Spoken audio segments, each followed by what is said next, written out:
Did you know right now there is a bill sitting in the DC Council Judiciary and Public Safety Committee to end solitary confinement in DC jail? It is Bill 26-0028, eliminating restrictive and segregated enclosures, erase Solitary Confinement Act of 2025.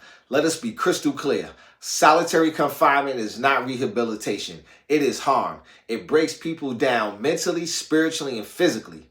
National health experts from the American Psychological Association all the way to the National Alliance on Mental Illness have all confirmed what we already know. Isolation kills. Even short stays can trigger or worsen anxiety, depression, hallucination, and suicidal thoughts. Nearly half of suicides behind bars occur in solitary confinement, though only a small share of people are even held there. Those who survive carry lifelong trauma that makes re-entry even harder. Here in Washington, D.C., the story is the same.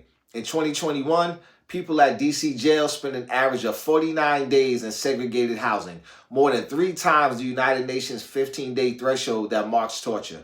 Yet, the Department of Corrections still does not consistently report how long people are isolated or who is most affected.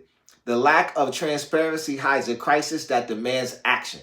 Solitary confinement does not even fall equally. It hits Black communities the hardest. Nationally, nearly 9% of Black men have experienced solitary confinement, compared with barely 1% of white men. Even in Pennsylvania, Black men are more than 8 times as likely as white men to be placed in solitary confinement. That is not a coincidence. That is systematic racism at work. People with mental health challenges are often isolated first, not because they are dangerous, but because they need help. Instead of care, they get punishment. The American Public Health Association has rightly called solitary confinement a public health crisis. So what do? We passed the Erase Solitary Confinement Act. This bill bans long-term isolation in DC jails and limits so-called safe cells, requires real treatment during mental health crisis, and mandates a plan to end solitary confinement for good with public accountability. Family, this is about racial justice, public health, and basic humanity.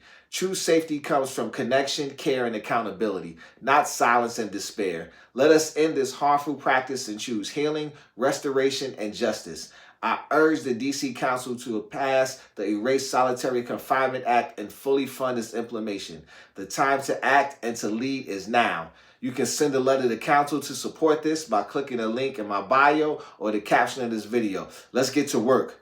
Peace.